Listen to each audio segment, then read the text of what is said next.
Forget the golden armor and the grand heroic speeches you saw in Hollywood. The 300 Spartans who marched to the hot gates of Thermopylae didn't go there to save Greece. They went there to die. King Leonidas didn't handpick his strongest, most seasoned warriors for a tactical victory. He strictly chose 300 men who already had living, breathing sons back home. Why? Because he knew with absolute, chilling certainty that none of them were ever coming back. To understand the sheer terror of this conflict, we must look beyond the Aegean Sea, to an empire that did not merely conquer lands, but swallowed them whole.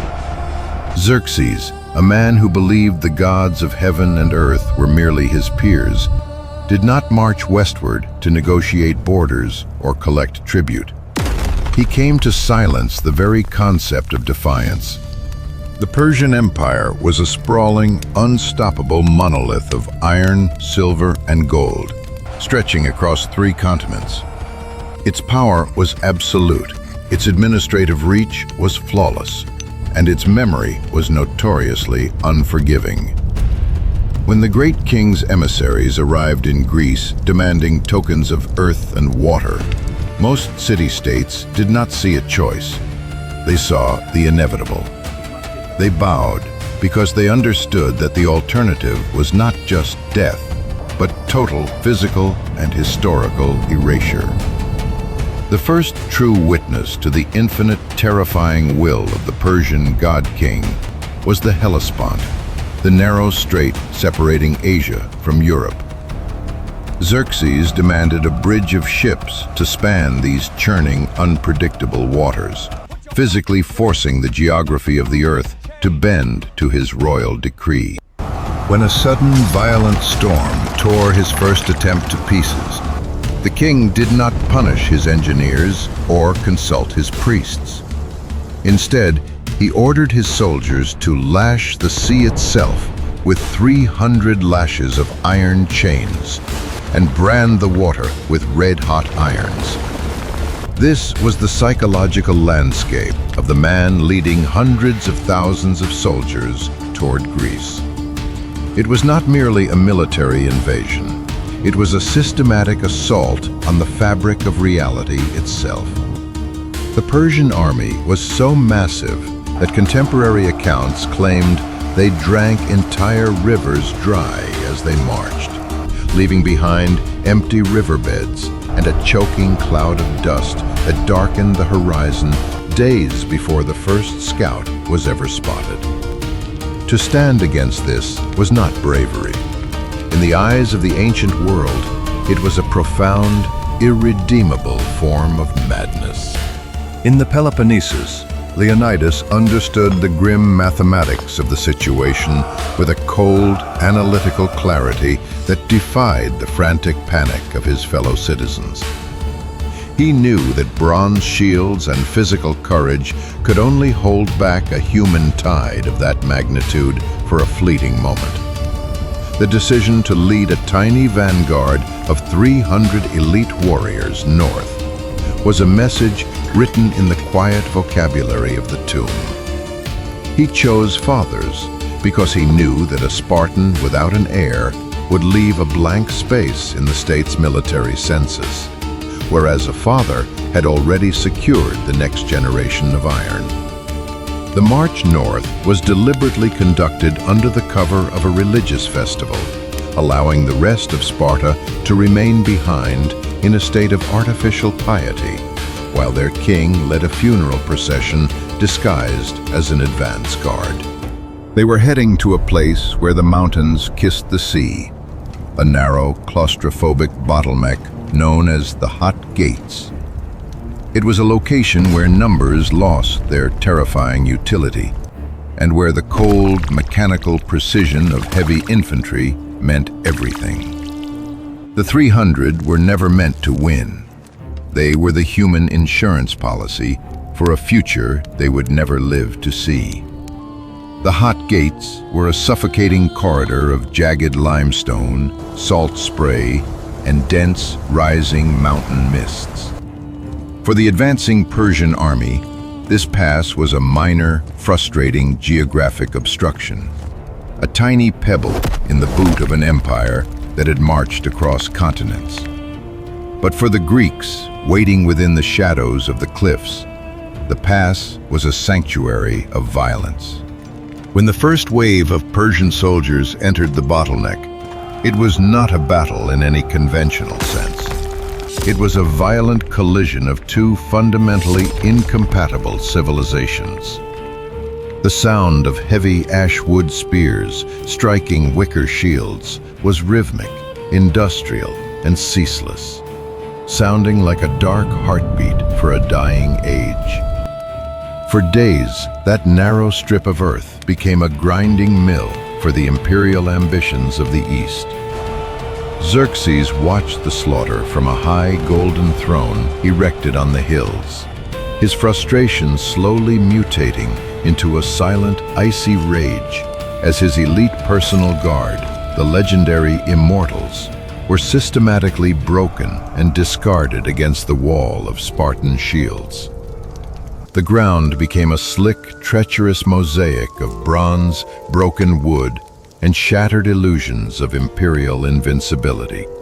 But a thriller is never defined by the absolute strength of its walls. It is defined by the dark, inevitable crack that forms within them.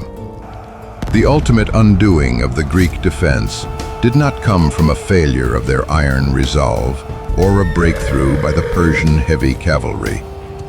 It came from the shadows of the surrounding brush, carried by a local resident named Ephialtes. Driven by a hollow, desperate hunger for Persian gold, Ephialtes traded the location of a hidden mountain path for a promise of wealth that would never buy him peace.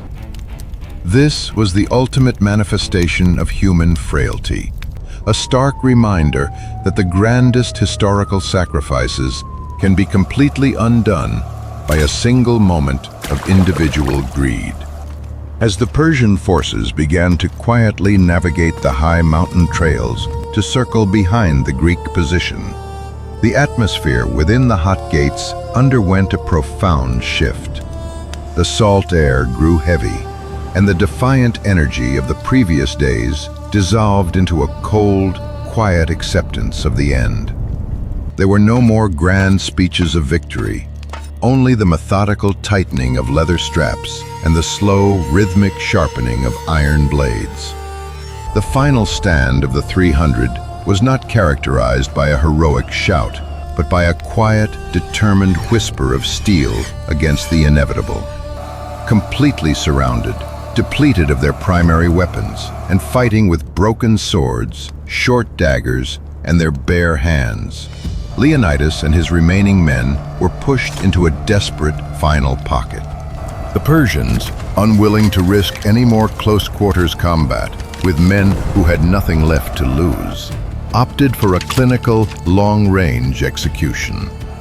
They unleashed a relentless storm of arrows so dense that contemporary writers claimed it turned the bright Mediterranean sky to a somber charcoal gray. The Spartans did not fall to superior martial skill or a brilliant tactical maneuver. They were simply crushed beneath the overwhelming, indifferent weight of an empire that could afford to lose 10,000 lives for every single Greek warrior it killed. When the last defender was finally silenced, the path to the heart of Greece lay completely open, resembling a fresh, weeping wound. The monster was no longer waiting at the threshold. It had breached the house, and it brought the fire with it. Xerxes advanced toward Athens with the terrifying momentum of a forest fire. But when his vanguard arrived at the cradle of Western philosophy and democracy, they found a ghost city. The Athenian strategist Themistocles had recognized the futility of defending stone walls against an empire of millions. He had convinced the entire population to abandon their homes, their temples, and their ancestral graves, fleeing to the sea and leaving behind nothing but empty streets and memories. The subsequent burning of Athens was a masterclass in psychological warfare, a dramatic spectacle of absolute power meant to end all future arguments before they could begin.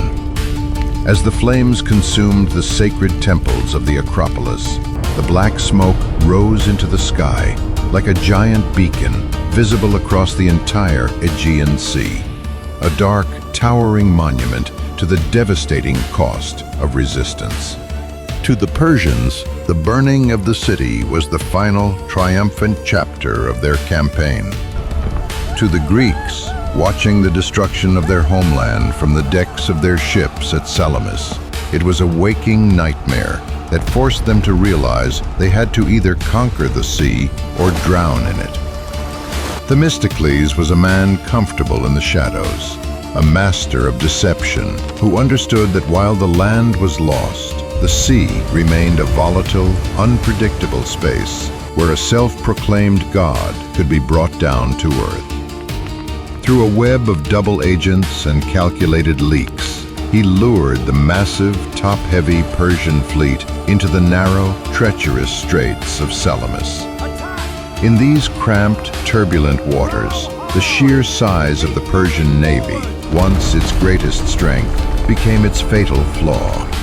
The lumbering imperial ships crowded together, shattering their own oars and splintering their hulls as they collided in the tight channels, completely vulnerable to the heavy bronze rams of the highly maneuverable Greek triremes. Xerxes watched from his high vantage point on the shore as his massive maritime force collapsed into a chaotic graveyard of floating wood, silk, and desperate men. It was a dramatic pivot point in human history, a moment where the tide of global empire turned so violently that it left the ancient world gasping for breath in the salt water. The war did not end at Salamis, nor did it find its conclusion in the massive, wind-swept land battles that followed. It persisted in the deep psychological trauma of a civilization that had stared directly into the mouth of a leviathan and realized the monster had a human face. The Persian Wars were not simply a clash of differing cultures. They were a brutal revelation of what human beings are capable of when pushed to the absolute edge of extinction. The heroism celebrated in modern myths was real, but its shadow was a profound, lingering terror. The Greeks ultimately secured their freedom, but they did so by adopting the very traits of the empire they had fought so hard to repel. They became cold, calculated, and deeply ruthless, learning the bitter lesson that to survive a monster, one must often invite a corresponding darkness into their own cultural soul.